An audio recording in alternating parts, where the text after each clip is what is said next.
क्या ऐसा कभी हो सकता है कि हाँ। एक पूरी की पूरी बस्ती सिर्फ एक आवाज से पागल हो जाए? ये सुनने में थोड़ा अजीब जरूर लगता है। बिल्कुल। मतलब कोई हथियार नहीं, कोई भयानक बीमारी नहीं, सामने कोई ठोस दुश्मन भी नहीं, बस एक एक अदृश्य सी आहट। हाँ, अंधेरे में गूंजते हुए कदमों की आवाज। सही कहा। एक ऐसी आवाज जो किसी इंसान को इस कदर खौफजदा कर दे कि वो अपनी ही परछाई से बचने के लिए भागने लगे। तो आज के इस गहन विश्लेषण में हम कुछ बहुत ही दिलचस्प स्रोतों पे चर्चा करने वाले हैं। जिसमें वो अनकहे किस्से वाला मशहूर वृत्तांत भी शामिल है ना। हाँ हाँ, बिल्कुल। वो हमें भैरवपुर नाम के एक बहुत ही पुराने और सुनसान गांव की तरफ ले जाता है।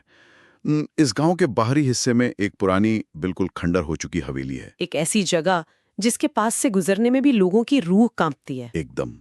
लेकिन जो लोग हमें सुन रहे हैं, मैं उन्हें बता दूं कि आज का हमारा ये मिशन सिर्फ एक डरावनी कहानी सुनाना नहीं है। बिल्कुल नहीं, हम तो इसके पीछे का विज्ञान समझने वाले हैं। हाँ, हम असल में ये डिकोड करने वाले हैं कि मानव मस्तिष्क में, मतलब हमारे दिमाग में, ये डर नाम का सॉफ्टवेयर काम कैसे करता है। कैसे सिर्फ एक ध्वनि, एक आहट इंसान के तर्क की सारी दीवारों को तोड़ देती है और पूरे के पूरे गांव को अपनी मानसिक गिरफ्त में ले लेती है। ये एक बहुत ही जटिल और दिलचस्प विषय है, क्योंकि ना जब भी हम डर की बात करते हैं तो अक्सर किसी ऐसी चीज की कल्पना की जाती है जिसे देखा जा सके। जैसे कोई जंगली जानवर या कोई हथियार लिए खड़ा इंसान। बिल्कुल सही।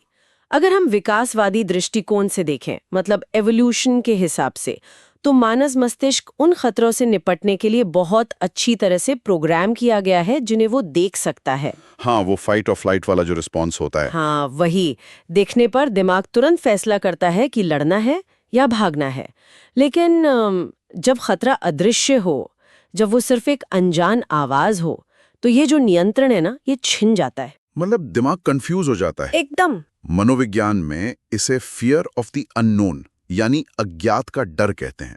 और यही वो बिंदु है जहां से दिमाग अपनी सबसे गहरी असुरक्षाओं को उस खाली जगह में भरना शुरू कर देता है। बाप रे। और इस पूरी प्रक्रिया को समझने के लिए ना, उस वृत्तांत की सबसे पहली घटना पर गौर करना बहुत जरूरी है। वो रीना वाली घटना। हाँ, रीना। ये कहानी रीना नाम की एक लड़की से शुरू होती है। और रीना कोई ऐसी इंसान नहीं है जो हर छोटी बड़ी बात पर डर जाए। हाँ, वृत्तांत में बताया गया है कि वो काफी तर्कशील है। बिल्कुल। वो विज्ञान और तथ्यों पर भरोसा करती है और ये भूत प्रेत जैसी बातों को तो सिरे से खारिज कर देती है। तो होता यह है कि एक दिन वो अपने कुछ दोस्तों के साथ उस गांव में आती है। और फिर दोस्तों के बीच जो आमतौर पर होता है वही हुआ। हाँ, बातों बातों में दोस्त उसे चुनौती दे देते हैं। वो कहते हैं कि अगर तू इतनी ही निडर है तो रात के वक्त उस खंडर हवेली के अंदर जाकर दिखा। और अपने तर्क पर पूरा भरोसा करते हुए रीना वो चुनौती मान भी लेती है। सही बात है। वो रात को टॉर्च लेकर अकेली उस अंधेरी हवेली में दाखिल होती है। वहां का माहौल एकदम शांत है, कोई आवाज नहीं, एकदम सन्नाटा। हाँ। लेकिन अचानक टॉर्च की रोशनी में उसे अपनी परछाई के ठीक बगल में एक दूसरी परछाई हिलती हुई महसूस होती है। वो घबराकर पूछती है, कौन है वहां? कोई जवाब नहीं आता। और फिर वहां भारी कदमों की आहट गूंजने लगती है। एक ऐसी आहट जो धीरे धीरे उसी की तरफ बढ़ रही है। बाप रे। यहाँ पर जो घटित हो रहा है ना, वो किसी भी तर्कशील दिमाग के लिए एक बहुत बड़ा मनोवैज्ञानिक आघात है। मतलब आप कह रही हैं कि उसका लॉजिक टूट गया? बिल्कुल। रीना का वो विश्वास तंत्र जो इस बात पर टिका था कि दुनिया तार्किक है, सुरक्षित है, वो एक झटके में चरमरा जाता है। और यही वो हिस्सा है जो मुझे सबसे ज्यादा सोचने पे मजबूर करता है यार। मतलब वो घबराकर बाहर भागती है, दोस्त उसका मजाक भी उड़ाते हैं कि डर गई, डर गई। हाँ, लेकिन घटना यहां खत्म नहीं होती है। उस रात के बाद से रीना जब अपने सुरक्षित घर वापस आ जाती है ना, तब भी उसके कमरे में उसे उसी तरह के कदमों की आवाजें सुनाई देने लगती हैं। शीशे में धुंधली परछाइयां भी दिखने लगती हैं। हाँ। अब अगर मैं एक अनुमान लगाऊं तो मुझे लगता है कि इंसान का दिमाग किसी खाली या अधूरी जानकारी वाली स्थिति को बर्दाश्त नहीं कर सकता। बिल्कुल सही सोच रहे हैं आप। तो क्या मैं सही हूं कि ये सब कोई बाहरी शक्ति नहीं है, बल्कि रीना का अपना दिमाग ही उसके साथ एक क्रूर खेल खेल रहा है? एक आधुनिक इंसान अचानक इतना कैसे टूट जाता है? आपका ये अनुमान बहुत ही सटीक है, लेकिन इसके पीछे की जो असली कार्यप्रणाली है ना, वो पूरी तरह से जैविक है, बायोलॉजिकल है। अच्छा, वो कैसे?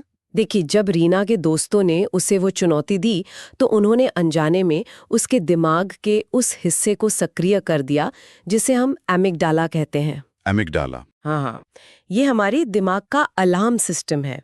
भले ही रीना का चेतन मन, उसका कॉन्शियस माइंड ये कह रहा था कि भूत नहीं होते, लेकिन उसका अवचेतन मन उस हवेली के डरावने माहौल के कारण पहले से ही हाइपर अलर्ट मोड में जा चुका था। मतलब अंदर से वो डरी हुई थी। एकदम। और ऐसी स्थिति में दिमाग का जो तार्किक हिस्सा होता है, प्री फ्रंटल कॉर्टेक्स, वो कमजोर पड़ जाता है और सर्वाइवल इंस्टिंक्ट हावी हो जाती है। अरे वाह, मतलब तर्क की जगह पूरी तरह से जीव विज्ञान ले लेता है। एकदम सही पकड़ा आपने। और इसी से एक और बहुत ही दिलचस्प मनोवैज्ञानिक घटना जन्म लेती है, जिसे मनोविज्ञान में पेरिडोलिया कहा जाता है। पेरिडोलिया, ये क्या होता है? इसे ऐसे समझिए कि जब इंसान का दिमाग खतरे की घंटी सुनता है, तो वो हर रैंडम चीज में, हर सामान्य चीज में पैटर्न या खतरे के संकेत ढूंढने लगता है। अच्छा, जैसे अंधेरे में कपड़े को भूत समझ लेना। बिल्कुल। विकासवादी नजरिए से देखें तो हमारे पूर्वजों के लिए ये सोचना ज्यादा सुरक्षित था कि झाड़ियों के हिलने की आवाज हवा नहीं है, बल्कि कोई शेर है। हाँ, क्योंकि अगर वो हवा हुई तो कोई नुकसान नहीं। सही बात है।